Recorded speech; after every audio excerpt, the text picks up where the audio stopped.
नमस्कार दोस्तों, इस वीडियो में हम भगवान श्री कृष्ण के अनमोल वचनों को जानेंगे।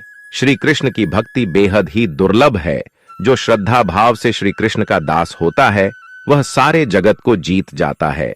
यहाँ आप श्री कृष्ण के द्वारा बोले गए अनमोल वचन श्रीमद् भागवत गीता से प्रेरित सुविचार का भंडार प्राप्त करेंगे, जिनको आप अपने जीवन में अपनाकर जीवन को साकार कर सकते हैं। भगवान श्री कृष्ण कहते हैं कि व्यक्ति को सदैव बुराई से बचकर रहना चाहिए। अगर कोई बुरा कर्म करता है तो वह कर्म उसको अपने जीवन में भोगना ही पड़ता है। जिस प्रकार बछिया झुंड में भी अपने मां को ढूंढ लेती है, वैसे ही कर्म का फल आपको हजारों के भीड़ में भी ढूंढ लेगा। श्री कृष्ण जगत के स्वामी हैं, वह कण कण में निवास करते हैं। छोटे से छोटे जीव के हृदय में ईश्वर का वास होता है। उस जीव को कष्ट का अनुभव होना ईश्वर को कष्ट का अनुभव कराता है। अर्थात किसी जीव को कष्ट देकर अपने ईश्वर को खुश कैसे देख सकते हैं। जो कृष्ण का दास हो जाता है वह अपने आराध्य से ऐसे दिन ना दिखाने की कामना करता है जिससे उसमें कभी गुरूर आ जाए। वह तो अपने कृष्ण का सेवक बनकर ही जीवन सफल बनाना चाहता है। कृष्ण अपने भक्तों को कर्म का मार्ग दिखाना चाहते हैं। वह कहते हैं कि अपने कर्म समाज के प्रति और मानव कल्याण के प्रति केंद्रित करते हुए करो। बाकी फल की चिंता मत करो। उन सभी कर्मों को मुझे समर्पित करो। इस मार्ग को अपनाकर तुम मुझे प्राप्त कर सकते हो, मेरे प्रेम का भागीदार बन सकते हो। जो दुष्ट लोग होते हैं वह कठोरता से ही मानते हैं। उनको समझाने के लिए कठोर व्यवहार करना आवश्यक है। अगर समझाने मात्र से दुष्ट समझ जाते तो बांसुरी बजाने वाला कभी महाभारत नहीं होने देता। मनुष्य का मन सदैव से चंचल रहा है।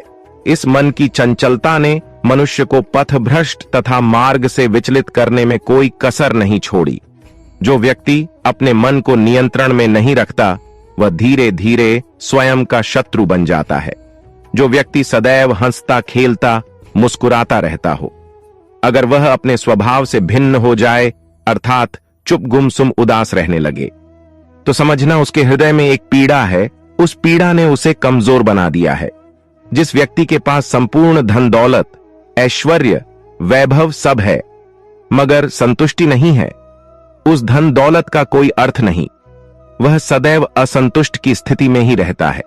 जिसके पास संतुष्टि है वह थोड़े में भी संतुष्ट रहता है। जिंदगी में भरोसा एक ऐसी चीज है जिसे प्राप्त करना वर्षों की मेहनत के समान है। फिर भी यह प्राप्त हो या नहीं, यह भाग्य पर निर्भर करता है। किंतु भरोसे को तोड़कर पुनः प्राप्त करना यह संभव नहीं है। इसलिए जिंदगी में अवसरों का आनंद सदैव ले, लेकिन भरोसे को कभी टूटने ना दें। प्रेम कभी ना समाप्त होने वाली प्रक्रिया है। जिस व्यक्ति को प्रेम हो जाता है वह फिर जीवन और जीवन के बाद भी प्रेम के वशीभूत रहता है। प्रेम को प्राप्त करने के लिए त्याग, तपस्या और योग का सहारा लेना पड़ता है। जो व्यक्ति अपने अहंकार से भारी हो जाता है, जिसमें अभिमान भर जाता है, वह उस पत्थर की भांति होता है जो भारी होने के बावजूद भी नदी की धारा में डूबकर अपना अस्तित्व खो देता है। अगर किसी लक्ष्य, खुशी या सफलता की प्राप्ति में लंबा समय लग रहा है, प्रतीक्षा की अवधि अधिक है, तो हो सकता है आपकी अपेक्षा से ज्यादा आपको मिलने वाला है। अपने कर्म पर अडिग रहिए और विश्वास रखिए उस ईश्वर पर जो आपके कर्म की परीक्षा ले रहा है। जो लोग जीवन को भूत और अतीत के भरोसे छोड़ देते हैं, उन्हें श्री कृष्ण सावधान करते हैं। जीवन का अर्थ ना भूत है ना भविष्य। जीवन केवल और केवल वर्तमान है। इसलिए वर्तमान में अपने जीवन को आनंद पूर्वक जिए। निस्वार्थ कर्म को अपने जीवन में अपनाएं। जो विधाता के लेख में होता है उसी का फल हमें मिलता है। विधि के विधान को स्वयं ईश्वर भी नहीं टाल सकते। जिस प्रकार राधा से कृष्ण निश्चल भाव से प्रेम करते थे, प्रेमिका के भाव से मीरा कृष्ण को पति मानती थी, मगर विधि के विधान में रुक्मणी का साथ लिखा था, जिसे स्वयं विधाता भी नहीं टाल सके। क्रोध व्यक्ति का सबसे बड़ा शत्रु है। क्रोध के जन्म लेते ही व्यक्ति अपना विवेक खो देता है। विवेक के खो जाने पर व्यक्ति अपने पतन के मार्ग में उन्मुख हो जाता है। क्रोध की अवस्था से सदैव बचना चाहिए। दोस्तों, मैं आशा करता हूं कि आप इन सभी विचारों को अपने जीवन में अपनाकर अपने जीवन को एक नई दिशा प्रदान करेंगे। अगर वीडियो अच्छी लगी है तो वीडियो को लाइक जरूर कर दें और चैनल को सब्सक्राइब कर ले। जय श्री कृष्णा दोस्तों।